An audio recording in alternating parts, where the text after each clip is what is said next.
Pemilihan Kepala Daerah Jawa Barat 2024 mulai bergeliat. Sejumlah tokoh beken bermunculan di Bursa Cagup dan Cawagup Jawa Barat. Mulai dari mantan Gubernur Jawa Barat Ridwan Kamil, hingga nama pendatang baru yaitu Ilham Habibie yang diusung Partai Nasdem. Selain itu, ada nama mantan Bupati Purwakarta Deddy Mulyadi, mantan Wali Kota Bogor Bima Arya, hingga mantan Menteri Kelautan dan Perikanan Susi Pujiastuti. Berdasarkan hasil survei Indikator Politik Indonesia menyatakan Ridwan Kamil sebagai calon terkuat di Pilgub Jawa Barat 2024. Namanya merajai semua simulasi yang digelar. Pada survei Top of Mind, nama Ridwan Kamil menempati urutan pertama dengan 16%. Disusul nama Deddy Mulyadi 11,2%. Selanjutnya, ada nama komedian Alfian Syahkomeng yang meraih suara terbanyak di DPD Jabar, hingga Ono Surono dan istri Ridwan Kamil Atalia Praratia. Dari daftar Top of Mind, Indikator Politik juga mengerucutkan lagi dengan mensimulasikan 6 nama. Nama Ridwan Kamil masih unggul 45,6%. Disusul nama Deddy Mulyadi 34,7%, Dede Yusuf 7,1%, Bima Arya Sugiarto 2,5%, Ono Surono 1,3%, dan terakhir muncul nama Ilham Akbar Habibie 0,8%. Jadi per hari ini kita tidak menemukan nama yang kompetitif selain Ridwan Kamil dan Deddy Mulyadi saja, gitu ya. Nah, bagaimana kalau kita tanya ya alasan mereka? Nah, setelah kita sodori nama-nama yang kemungkinan akan maju di 2024 dalam Pilkada di Jabar, nah kekuatan Ridwan Kamil itu ada di faktor bukti nyata hasil kerjanya. Jadi hampir 20% orang yang menjawab variabel ini, itu 39,7% diantaranya ya, itu memilih Ridwan Kamil. Mantan Bupati Purwakarta Deddy Mulyadi mengaku siap bertarung di Pilgub Jawa Barat. Meski demikian, keputusan itu ia serahkan sepenuhnya kepada partai. Seorang prajurit itu tidak boleh berharap rekomendasi. Tugas prajurit itu adalah bekerja. Gitu kan? Dari pekerjaan itu biarkan pimpinan yang menilai. Kalau politik itu ada dua yang menilai. Satu, masyarakat yang menilai lewat elektabilitas. Dua, pimpinan yang menilai lewat rekomendasi yang dicalonkan. Secara pribadi cocok. Saya dengan siapapun cocok, ya kan? Gitu loh. Dengan siapapun cocok dalam politik. Ridwan Kamil, Deddy Mulyadi, dan Bima Arya jadi sosok yang berpotensi diusung Koalisi Indonesia Maju (KIM).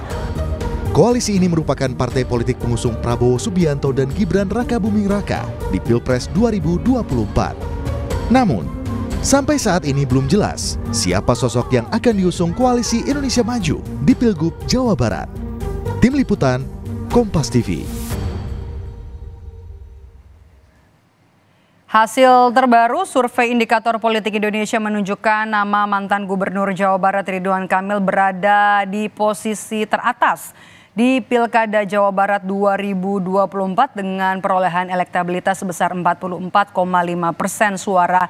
Dan kemudian di posisi kedua ada Deddy Mulyadi dengan raihan 33,2%, kemudian juga ada Dede Yusuf meraih 5,4%, kemudian Bima Arya 2,2%, dan juga ada politisi dari Partai Amanat Nasional Desi Ratnasari sebesar 1,8%. Nama Ridwan Kamil dan juga Deddy Mulyadi bersaing ketat di Pilgub Jawa Barat. Dari hasil survei Indikator Politik Indonesia, Ridwan Kamil memang ada lebih unggul di atas Deddy Mulyadi. Lantas, apakah Koalisi Indonesia Maju akan pecah nantinya di Pilgub Jawa Barat? Apakah kemungkinan nanti Partai Golkar akan rela untuk melepas Ridwan Kamil nanti akan ada tetap di Jawa Barat atau akan di Jakarta meraih peruntungan di Jakarta? Karena informasinya memang Ridwan Kamil ini memiliki 2 surat tugas dari Partai Golkar, baik itu di Pilkada Jakarta dan juga di Pilkada Jawa Barat. Nilai lebih dari Ridwan Kamil ketika melaju di Pilkada Jawa Barat adalah ia merupakan seorang petahana. Sementara Ridwan Kamil digadang-gadang kalau memang nanti akan maju di Pilkada Jakarta akan bersaing dengan Anies Baswedan untuk meraih kursi Jakarta 1. kita bahas apakah kemudian Koalisi Indonesia Maju akan pecah di Pilgub Jawa Barat untuk mengusung Ridwan Kamil atau Deddy Mulyadi. Kita bahas bersama dengan pakar komunikasi politik dari Universitas Padjadjaran. Ada Dadang Rahmat Hidayat. Halo, selamat sore. Pak Dadang, Golkar ini masih menyodorkan nama RK ya di Jawa Barat. Sementara Gerindra ini kan pasti mendorong kadernya, Deddy Mulyadi. Apakah nanti Koalisi Indonesia Maju akan pecah suara di Pilgub Jawa Barat menurut Anda? Ya, terima kasih. Kalau pendekatannya Koalisi Indonesia Maju pecah, ya tentu paling tidak akan ada terbagi ya, tidak fokus nanti. Karena Kang Deddy dengan Kang RK itu kan dalam satu koalisi yang sama kalau di konteks Indonesia Maju kan begitu. Nah harapannya tentu masing-masing pendukung, misalnya Golkar ya inginnya Kang RK gitu kan, kalau Gerindra inginnya Kang Deddy kan, katanya seperti itu. Jadi kalau tidak ada kesepahaman di antara Koalisi Indonesia Maju ya bahasa Anda pecah ya bisa jadi kan begitu. Nah tapi memang akhirnya nanti menurut saya akan diputuskan mana yang terbaik bagi mereka berdua begitu ya. Sementara kalau di Jakarta Ridwan Kamil kan juga digadang-gadang tapi belum tentu mempunyai kesempatan yang sebesar di Jawa Barat. Saya kira itu. Jadi kalau pecah ya gitu ya, tinggal apakah Koalisi Indonesia Maju akan tetap berkoalisi atau tidak, itu aja pertanyaannya. Jadi Anda melihat kalau Koalisi Indonesia Maju ini sebenarnya belum fix ya di Jakarta. Sebenarnya kalau di Jawa Barat kan sudah jelas ya, fieldnya seorang Ridwan Kamil ya juga petahana dan tingkat kepuasannya juga cukup tinggi ya di Jawa Barat. Ini karena di Jakarta yang belum di-lock begitu ya, belum fix juga. Ya, saya kira masih menunggu ini ya, menunggu pertimbangan-pertimbangan bagaimana elektabilitas di Jakarta. Kalau di Jawa Barat udah pasti RK itu mempunyai elektabilitas sampai saat ini adalah yang tertinggi, walaupun Deddy Mulyadi juga sebetulnya secara perlahan juga terus naik begitu ya popularitasnya begitu. Nah, tinggal juga popularitas atau elektabilitas nanti secara personal ini mau digabung dengan siapa, ini juga pengaruh nanti di Jawa Barat. Itu tidak hanya personalnya ya, tetapi juga siapa yang mendampingi Kang Deddy atau Kang Ridwan Kamil kan gitu. Juga ada beberapa sekarang yang baru masuk Ilham Habibie kan gitu, belum lagi yang sering disebut sebelumnya. Saya kira itu juga berpengaruh nanti di dalam pemilihan di Jawa Barat. Oke, Pak Dadang, bagaimana Anda melihat kekuatan Ridwan Kamil dan juga Deddy Mulyadi di Pilgub Jawa Barat? Karena dari hasil survei terbaru dari Indikator Politik Indonesia kan tipis ya raihan elektabilitasnya atau tingkat perolehan suaranya, baik kalau Ridwan Kamil 44, kemudian juga Kang Deddy 33%. Ya, kalau saya lihat Kang Ridwan Kamil ini masih bertahan lah, tidak terlalu turun, juga tidak naik signifikan. Tapi Kang Deddy Mulyadi ini kalau saya lihat ya mulai naik gitu ya. Ini juga terpengaruh dari bagaimana ekspos personalnya. Kalau Kang Ridwan Kamil mungkin karena tidak ada event-event di Jawa Barat pasca jadi gubernur begitu ya.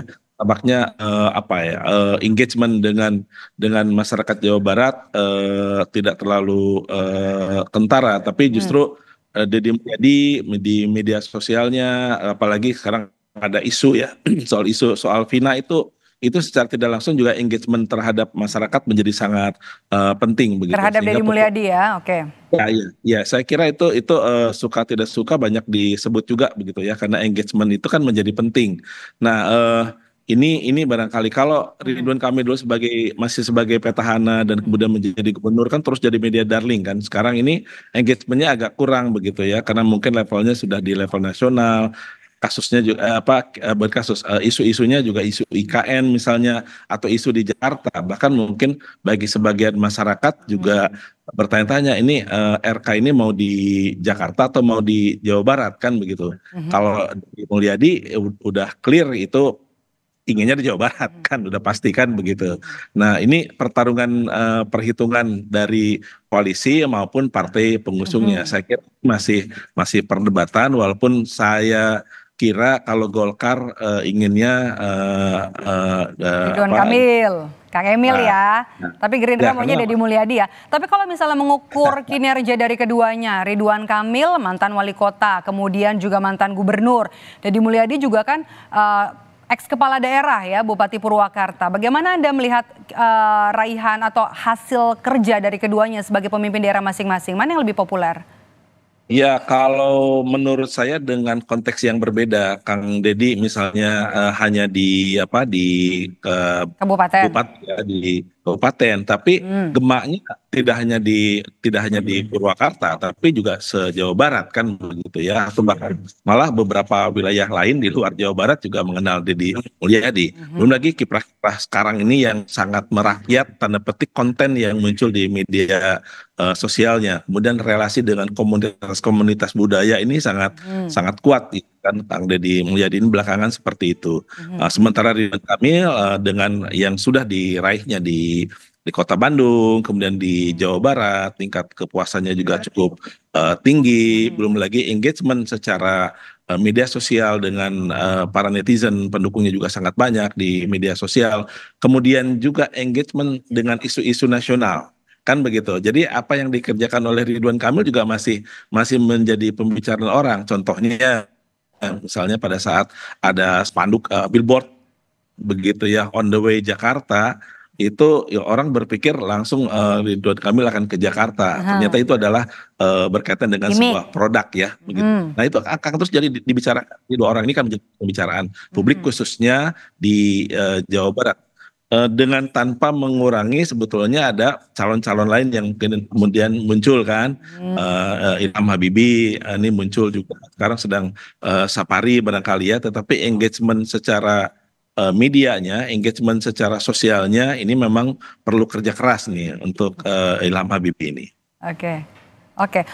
Kemudian kita mau lihat peta politik di Jawa Barat Pak Dadang jelang pemilihan calon gubernur, calon wakil gubernur Jawa Barat. Anda melihat koalisinya bakal seperti apa di luar koalisi Indonesia Maju, dan kemudian apakah masih ada residu-residu pilpres nantinya di Pilgub Jawa Barat? Sebetulnya residu itu akan tergantung sejauh mana calon yang akan diusungnya itu mempunyai nilai peluang besar begitu ya. Saya kira termasuk juga Jawa Barat, jika peluang untuk memenangkan calonnya tanpa melihat koalisi itu bisa juga terjadi gitu. Artinya tidak harus koalisi residu dari Pilpres itu dipertahankan. Saya kira itu sudah terjadi di beberapa daerah lain ya. Saya kira juga Jawa Barat juga akan seperti itu. Jadi tidak akan linier gitu antara koalisi di Pilpres dengan di Jawa Barat. Jadi Anda mau menegaskan kalau koalisi Indonesia Maju kemungkinan pecah begitu? Belum tentu pecah, tapi justru bisa jadi ada bergabung dari yang lain gitu ya. Gitu belum tentu pecah, tapi maksud saya tidak akan linier lah gitu ya, tidak akan linier antara koalisi Pilpres dengan di pemilihan gubernur. Yang gabung kira-kira siapa dengan koalisi Indonesia Maju di Pilgub Jabar, Pak Dadang? Kalau di Pilgub Jabar kalau saya perkirakan ya kemungkinan itu PKB mungkin ya kalau saya ya mungkin ya PKB itu punya peluang untuk ke sana. Kenapa PKB? Karena sampai saat ini PKB belum punya calon kan, belum punya yang sangat kuat, apalagi nih di Jawa Barat kan tadi dikatakan ya Deddy Mulyadi dengan Ridwan Kamil kan satu koalisi kan gitu ya, satu koalisi. Jadi akan sangat mungkin dari partai-partai non koalisi Indonesia Maju akan bergabung di salah satu calon itu gitu ya, kalau tidak ada kesepahaman gitu ya antara Golkar dengan Gerindra atau apa misalnya begitu. Jadi kemungkinan tidak akan linier. Intinya tidak akan linier, tapi bukan berarti bahwa pecah gitu kan. Tapi bisa kalau jadi gitu untuk nama pendampingnya siapa kira-kira Pak Dadang yang berpeluang untuk menjadi calon wakil gubernur? Saya kira sekarang masih belum mengkerucut ya ke pendamping ya, tetapi kalau lihat dari potensi nama mungkin ke Bima Arya itu juga salah satu potensi, Teh Desi gitu ya, Desi Ratnasari, kemudian Ketua PDIP Kang Ono Surono begitu ya. Nama-nama yang mungkin muncul, dan mungkin bisa jadi kalau Ilham Habibie misalnya dengan kondisi tertentu tidak harus menjadi gubernur, bukan tidak mungkin nanti juga masuk menjadi salah satu calon wakil gubernur. Kalau ya tidak kuat untuk di gubernur, atau misalnya Nasdem sendiri tidak mempunyai tidak memenuhi syarat threshold begitu ya. Kita tunggu nanti siapa yang benar-benar akan mendaftar. Apakah memang Koalisi Indonesia Maju akan pecah suaranya mendukung 2 nama di Pilgub Jawa Barat. Kita masih tunggu nanti jelang pendaftaran. Terima kasih sudah bergabung bersama kami di program Rumah Pemilu. Pak Dadang Rahmat Hidayat sudah bergabung bersama kami. Sehat selalu Pak Dadang.